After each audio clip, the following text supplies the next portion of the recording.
إن الحمد لله وحده والصلاة والسلام على من لا نبي بعده أما بعد فأعوذ بالله من الشيطان الرجيم بسم الله الرحمن الرحيم يا أيها الذين آمنوا ادخلوا في السلم كافة ولا تتبعوا خطوات الشيطان إنه لكم عدو مبين অধ্যকার জামিয়া মুহাম্মদিয়া দারুল উলুম লোহপুর কীর্ত আয়োজিত সালামান জুমানের সম্মানিত সভাপতি বিজ্ঞ বিচারক মণ্ডলী, আমাদের মাথার মুকুট শিক্ষক মণ্ডলী এবং আমার সামনে বসে থাকা বিভিন্ন অঞ্চল থেকে আগত এলিম পিপাসু ছাত্র ভাইরা, আমি সকলকে জানাই আমার আন্তরিক শুভেচ্ছা অভিনন্দন। আজকে আঞ্জুমানে আমার বক্তব্যের বিষয় ইসলামের দৃষ্টিতে নববর্ষ। নববর্ষ বলতে বোঝায় প্রথম বৈশাখ, প্রথম জানুয়ারি। আমাদের সামনে চলে আসছে 2025 সাল, একটি নববর্ষ। আমরা যদি এইরকম আকীদা রাখি, নতুন বছর মানে আমাদের সামনে নতুন আশা ও প্রত্যাশা, আমাদেরকে নতুন করে বাঁচার স্বপ্ন দেখাই, তাহলে শিরক হবে। তাই বছর শুরু দিনটা আমাদের সকলের কাছেই নানা কারণে বিশেষ হয়ে ওঠে। ওই বিশেষ দিনে আমরা আমাদের পরিবার, পরিজন ও প্রিয় জনদের সঙ্গে আনন্দ হইচই করে সময় অতিবাহিত করি এবং এর অপরকে শুভেচ্ছা জানিয়ে থাকি। কিন্তু ওই বিশেষ মুহূর্তে আমাদের মুসলিম সমাজের মানুষের সামনে অনেক প্রশ্নের উদ্ভব ঘটে থাকে। যেমন নবী সাল্লাল্লাহু আলাইহি সাল্লামকে নববর্ষ উদযাপন করেছেন কিনা, সাহাবীগণ কি একে অপরকে নতুন বছরের শুভেচ্ছা জানিয়েছেন কি, তাদের তারা কি নববর্ষ উদযাপন করত? যদিও ইসলামে ততদিনে ইরাক, মিশর গুরুত্বপূর্ণ দেশে ছড়িয়ে পড়েছিল। আল্লাহ তাআলা বলেন সূরা বাকরা 208 নম্বর আয়াতের মধ্যে বলেন, ইয়া আইয়ুহাল্লাযীনা আমানু, হে ঈমানদারগণ, হে মুমিনগণ, উদখুলু ফিস-সিলমি কাফা, তোমরা পরিপূর্ণভাবে ইসলামে প্রবেশ করো। ওয়ালা তাত্তাবিউ খুতুওয়াতিশ শাইতান, এবং শয়তানের পথ অনুসরণ করো না। ইন্নাহু লাকুম আদুউম মুবিন, নিশ্চয়ই সে তোমাদের প্রকাশ্য শত্রু। এই আয়াত দ্বারা প্রমাণ হয় শয়তান আমাদেরকে খারাপ কাজের দিকে নিয়ে যেতে চায়, আমাদেরকে অশ্লীল কাজের দিকে নিয়ে যেতে চায়, আমাদেরকে ভালো কাজ থেকে বিরত রাখতে চায়। কিন্তু আজ আমাদের সমাজে মানুষের মতো দুর্নীতির কারণে তাদের জ্ঞান উদ্ভাবন বিযুক্ত হয়েছে, যার ফলে তাদের মূল উদ্দেশ্য নষ্ট হয়ে যাচ্ছে। আল্লাহ তাআলা বলেন সূরা জারিয়াত আয়াত নম্বর 56, ওমা খালাকুল জিন্না ওয়াল ইনসা ইল্লা লিয়াবুদুন, আমি জিন এবং মানব জাতিকে শুধুমাত্র ইবাদত করার জন্য সৃষ্টি করেছি।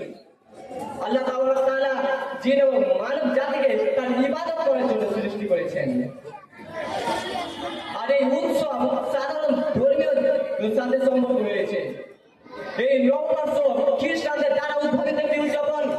খ্রিস্টানদের মধ্যে এই নববর্ষ প্রাচীন কাল থেকে চলে আসছে। তাদের একটি কারণ হলো তারা 25শে ডিসেম্বর ক্রিসমাস পালন করে, যিশুর সম্মান করে। অনেকে আছে জন্ম দিবস পালন করে, মৃত্যু দিবস পালন করে, এগুলো দিবস পালন করে যাবে না। আল্লাহ তাআলা বলেন, ওয়ামা আতাকুমুর রাসূলু ফাখুযুহু ওয়া মা নাহাকুম আনহু ফান্তাহু ওয়াত্তাকুল্লাহা ইন্নাল্লাহা শাদীদুল ইকাব। রাসূল তোমাদের মধ্যে যা দিয়েছেন তা গ্রহণ করো এবং যা তিনি নিষেধ করেছেন তা বর্জন করো, আর আল্লাহকে ভয় করো, নিশ্চয়ই তিনি কঠিন শাস্তিদাতা। আজ মুসলিম নববর্ষ উদযাপন আগমন করছে, সে কি জানে না যে নতুন বছর আগমনে তার জীবনে একটি বছর কমে গেছে? এটি হচ্ছে মহান আল্লাহ তাআলার একটি বিশেষ নিয়ামত, যা আমাদেরকে নেক আমল করার জন্য তোহফা হিসেবে প্রদান করেছেন। আমাদের দরকার এই নববর্ষে হাসি তামাশা না করে এক উজ্জ্বল ভবিষ্যৎ নিয়ে পরামর্শ করি এবং নতুন করি নির্ধারিত সময়ের দিকে এগিয়ে যেতে পারি। এর প্রেক্ষাপটে হযরত হাসান বসরি রাহিমাহুল্লাহ বলেন, ওয়াদা হাসানুল বসরি ইয়া ইবনে আদমা ইন্নামা আনতা আইয়ামিন ফাইয়া যাহাবা ইয়ামুন যাহাবা বাউদুকা, হে আদম সন্তান, একটি বছর হলো দিনের সংকল্প। যখন একটি দিন অতিবাহিত হয়, আপনার জীবন থেকে একটি অংশ অতিবাহিত হয়। আমাদের দেওয়া এই বয়স এবং জীবন শুধুমাত্র পরকালের অনন্ত জীবনের জন্য প্রস্তুত করার জন্য দেওয়া হয়েছে, আমরা পরকালের জীবনের আগে সফলতা অর্জন করতে পারি। কিন্তু বর্তমান সমাজে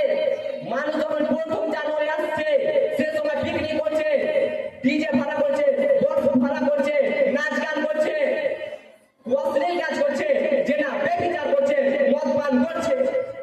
হাদিসে বর্ণিত হয়েছে আর আনাসিন قال رسول الله صلى الله عليه وسلم لا يكونن في هذه الامه فسق وضلف ومسك وذلك اذا شربوا الخمر واتخذوا الغينه وضربوا بالمعاصي আনাস রাদিয়াল্লাহু তাআলা বলেন রাসূল সাল্লাল্লাহু আলাইহি ওয়াসাল্লাম বলেছেন যখন আমার উম্মত নেশাদার পান করবে এবং গায়িকা কাটিয়ে নিয়ে নাচ গানে মুক্ত হবে এবং বাদ্যযন্ত্রের প্রতি আগ্রহী হবে তখন অবশ্যই তিনটি ভয়াবহ বিপদ আসবে।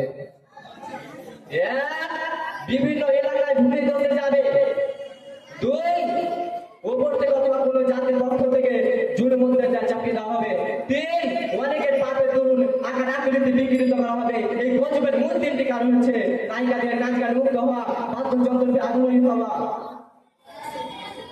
নববর্ষ পালন করে কেমন? নববর্ষ পালন করা জায়েজ নয়, যা আমাদের অনুকরণ করা নিষেধ। তাই রাসূলুল্লাহ সাল্লাল্লাহু আলাইহি ওয়াসাল্লাম বলেছেন, আবু দাউদ হাদিস নাম্বার 4031, মান তাশাব্বাহা বিকওমিন ফাহুয়া মিনহুম, যে ব্যক্তি কোনো জাতির অনুকরণ করে সে তাদের একজন, কোনো জাতির অনুকরণ করা যাবে না। আরো হাদিসে বর্ণিত হয়েছে আনাসের বল কদিমা রাসূলুল্লাহ সাল্লাল্লাহু আলাইহি ওয়াসাল্লাম আল মাদিনাতা ওয়া লাহুম ইয়াওমান ইয়ালাবুনা ফীহিমা ফাকালা قد আবদালাহুল্লাহু বিহিমা ওয়া খায়রু মিনহুমা ইয়াউমুল আযহা ওয়া ইয়াউমুল ফিতর। আনাস রাদিয়াল্লাহু আনহু বলেন তিনি বলেন রাসূল সাল্লাল্লাহু আলাইহি ওয়াসাল্লাম যখন মদিনাতে আগমন করেন তখন মদিনাবাসীগণ দুইটা দিনে খেলাধুলা করত।